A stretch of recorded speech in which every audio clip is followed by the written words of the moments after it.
Pernahkah kamu bertanya, mengapa Abu Nawas justru belajar tentang kesetiaan dari seekor anjing dan kucing?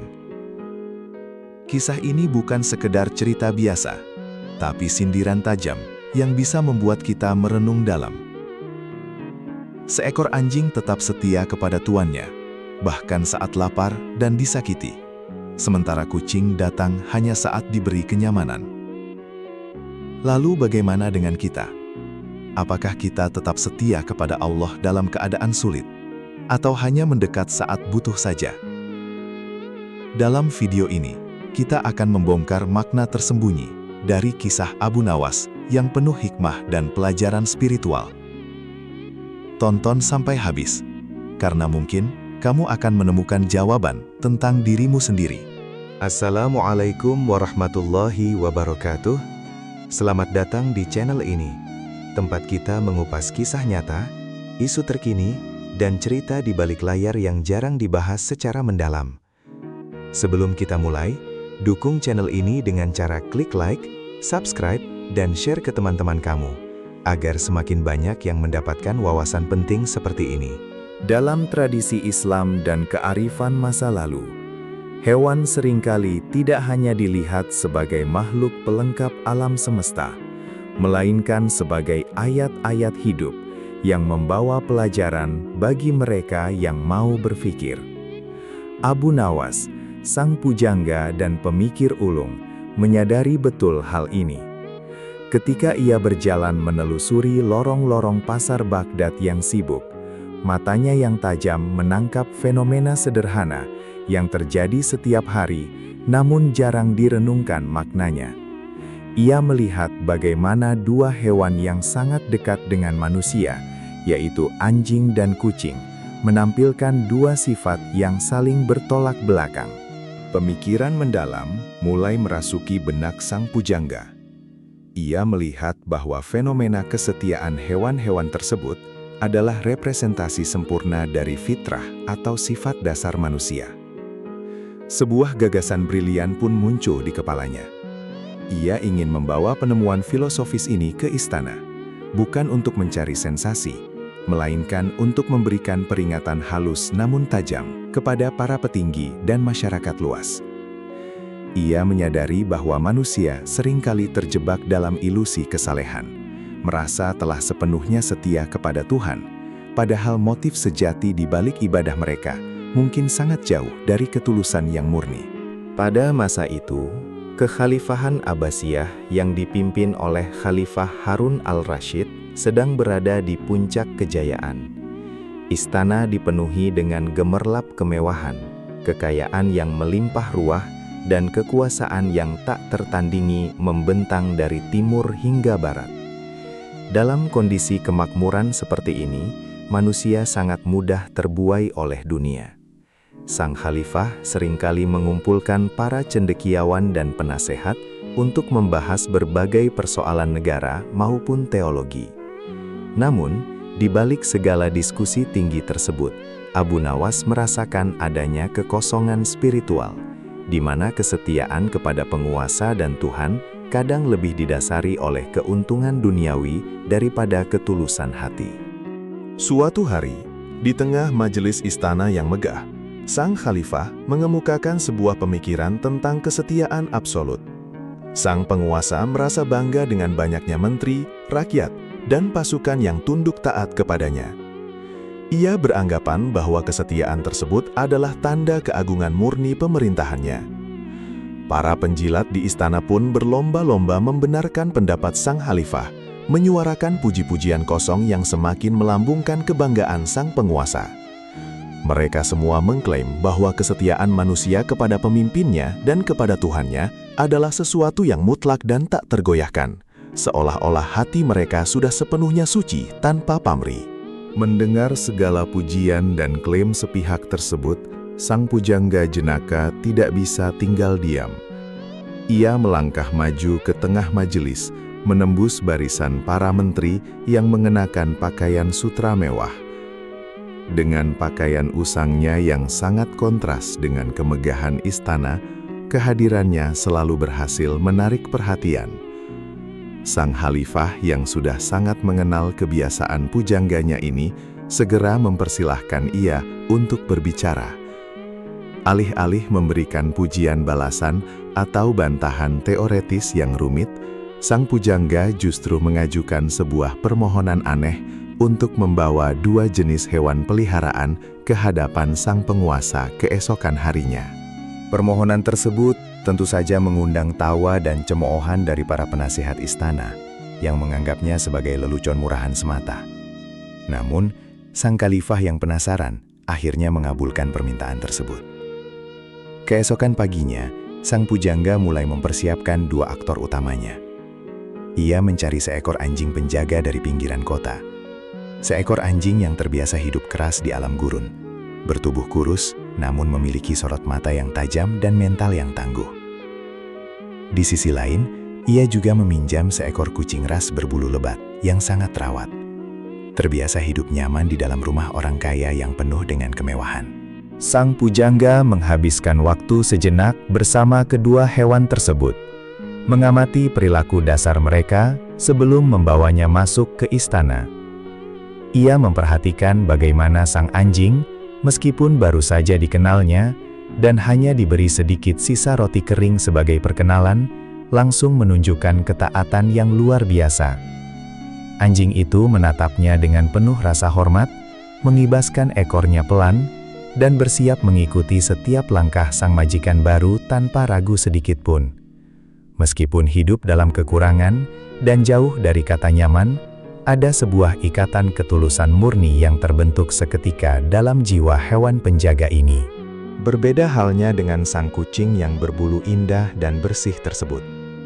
Ketika sang pujangga memberinya sepotong daging segar yang lezat, kucing itu memang langsung mendekat dan memakannya dengan lahap. Namun, tidak ada tatapan penghormatan, apalagi rasa terima kasih di matanya. Perhatian kucing itu sepenuhnya tertuju pada kenikmatan makanan yang ada di depannya.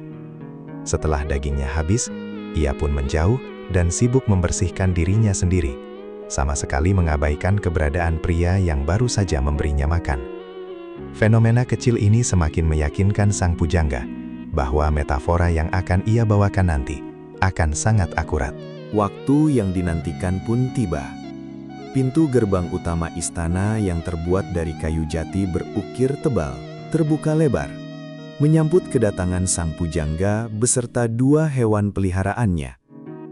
Gemerisik langkah kaki anjing dan dengkuran lembut kucing memecah kesunyian ruang singgasana yang sangat megah itu. Para menteri dan pejabat istana saling berbisik, menatap pemandangan ganjil di hadapan mereka dengan penuh rasa keheranan dan rasa jijik. Membawa hewan masuk ke dalam ruang utama istana yang suci dan wangi adalah sebuah tindakan yang sangat tidak lazim pada masa itu. Namun, wibawa sang pujangga membuat mereka terpaksa menahan diri.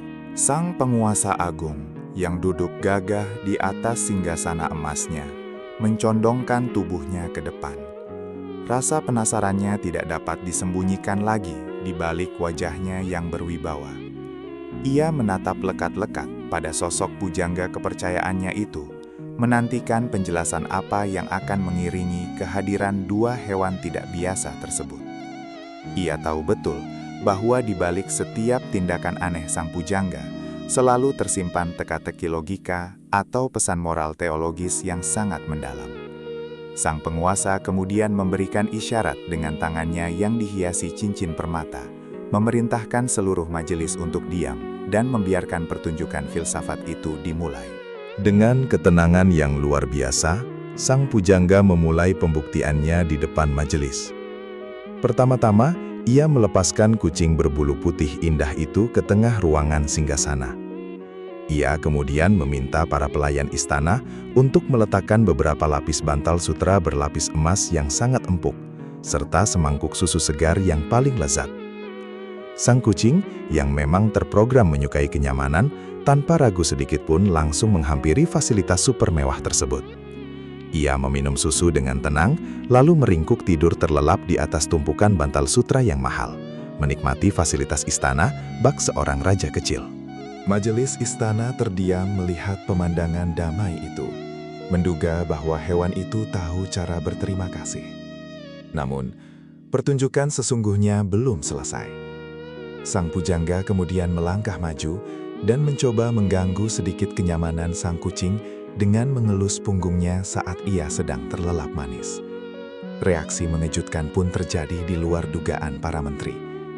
Bukannya membalas kasih sayang atas fasilitas luar biasa yang telah diberikan kepadanya, kucing tersebut justru terbangun kaget, mengeluarkan suara desisan marah yang nyaring, dan bahkan secara agresif mencoba mencakar tangan sang pemberi nikmat, sebelum akhirnya melompat lari bersembunyi. Melalui narasi yang tegas dan lugas, sang pujangga menjelaskan makna tersembunyi dari peristiwa singkat barusan kepada seluruh anggota majelis istana yang tertegun.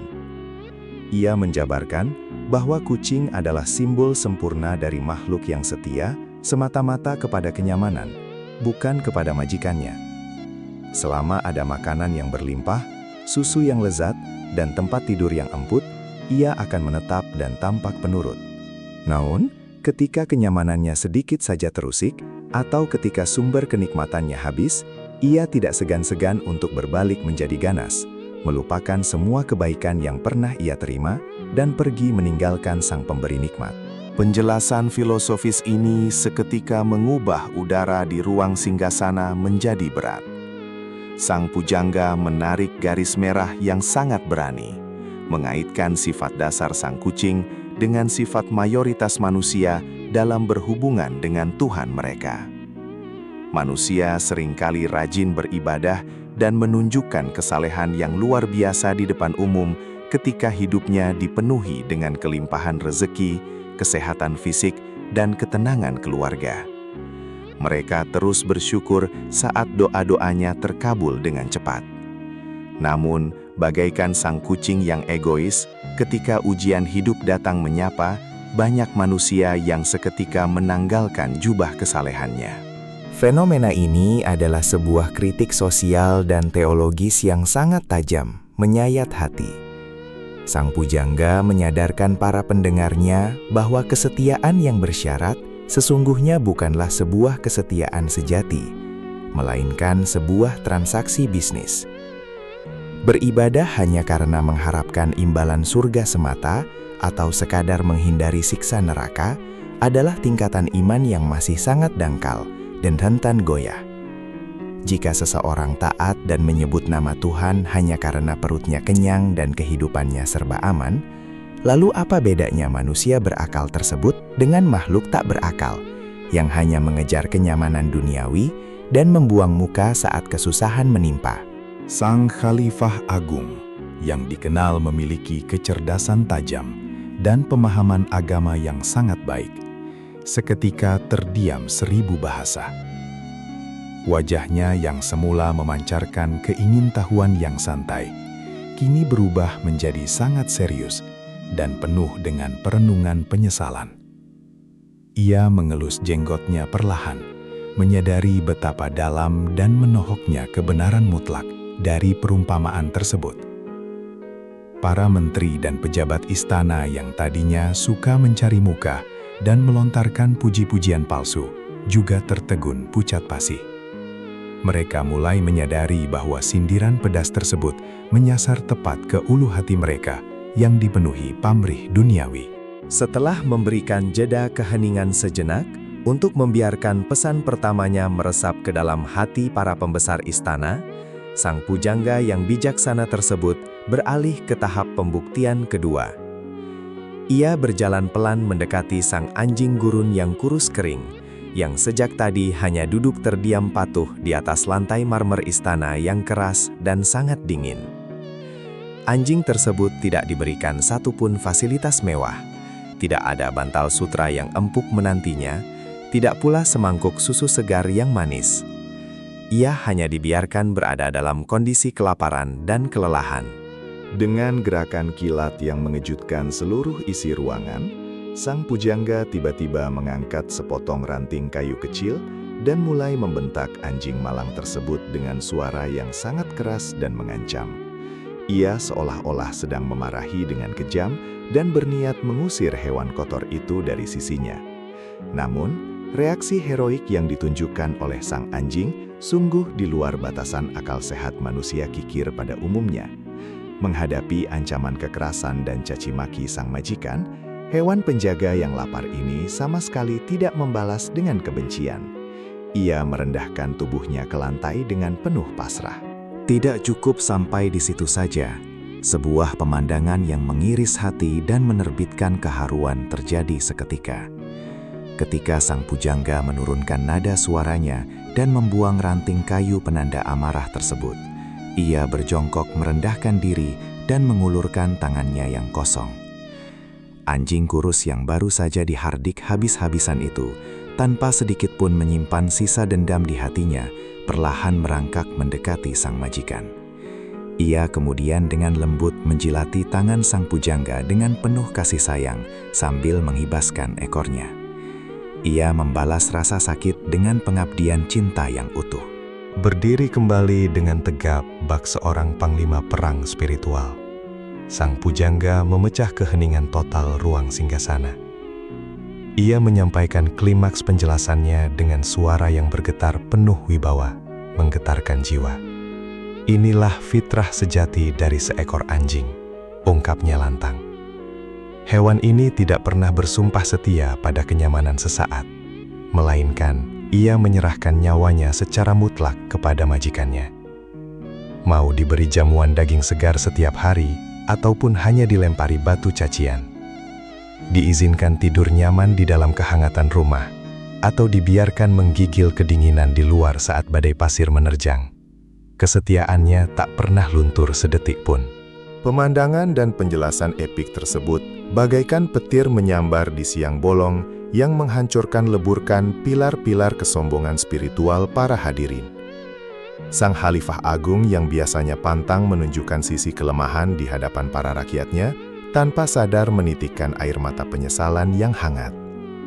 Hatinya yang keras bagaikan luluh lantak seketika oleh sebuah kebenaran telanjang yang begitu sederhana namun menghancurkan ego.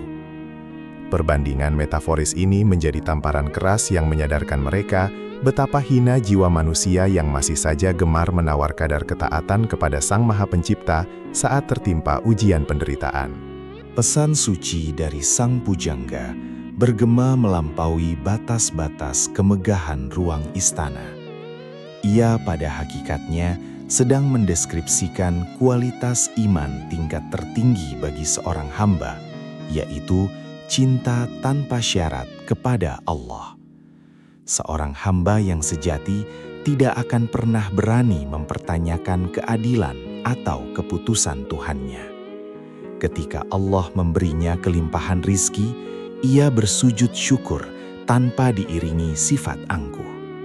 Dan ketika Allah mengujinya dengan kehilangan, kemiskinan, penyakit, dan kepedihan yang menyayat hati, ia tetap bersabar dan terus bersujud dengan penuh kerinduan, menyadari bahwa ia tidak berhak menuntut apa-apa dari sang pemilik nyawa. Setelah tuntas menyampaikan nasihat emasnya yang tak ternilai harganya dengan mata uang dunia, sang pujangga merasa tugas profetiknya hari itu telah selesai. Ia sama sekali tidak menanti-nanti imbalan sekantung koin emas atau mengharapkan jabatan menteri atas pelajaran luar biasa yang baru saja ia berikan. Dengan langkah kaki yang sangat tenang dan dada yang dipenuhi kedamaian spiritual, ia membalikan badan, membawa pergi kedua hewannya, dan berlalu meninggalkan ruang singgasana. Segala gemerlap istana emas itu mendadak tampak begitu kerdil dibandingkan dengan kebesaran ilahi yang ia tinggalkan di sanubari mereka. Malam pun turun perlahan menyelimuti ibu kota kekhalifahan yang agung tersebut. Namun, rasa kantuk tidak mudah menghampiri mata sang khalifah maupun para petinggi istana pada malam yang panjang itu. Kata-kata sang pujangga bagaikan gema tak berkesudahan yang terus merobek relung-relung jiwa mereka yang paling tertutup. Kisah teguran ini kemudian menyebar luas ke seluruh penjuru negeri, melintasi batas-batas generasi dan zaman, hingga menjadi sebuah warisan sejarah spiritual yang abadi. Ia membuktikan bahwa ilmu kebenaran tertinggi kadang dititipkan Tuhan melalui perilaku makhluk yang dianggap paling hina.